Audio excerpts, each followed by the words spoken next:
Hello বন্ধুরা, তোমরা সবাই কেমন আছো? আমি তো মোটামুটি আছি। জানি না কি হবে, যা বৃষ্টি হচ্ছে, চারিদিকে জল জমে যাচ্ছে, জল ডুবে যাচ্ছে।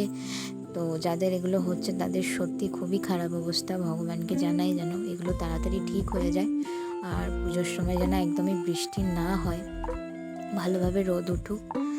তো দেখো, আমি সবজি কুটে রেখেছি রান্না বসাবো বলে। আর এখানে ইলিশ মাছ, আর ওটাকে বলে ঘেরি। তোমরা অনেকেই জানো, অনেকেই খাও, আবার অনেকেই খাও না। আমার তো বেশ ভালোই লাগে। তো ঘেরি আমরাও খাই। আর এই যে পাতাটা দেখছো, এটা দিয়ে আমাদের ইলিশ মাছ ভাতে হবে। খুব ভালো লাগে খেতে জিনিসটা। দেখো, আমি তোমাদের আলপনাটা দেখাই। এগুলো আমি করেছি, আমার আর কি ভালো লাগে।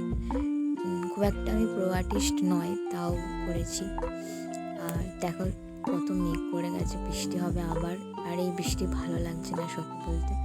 সারাটা দিন বৃষ্টি আর বৃষ্টি।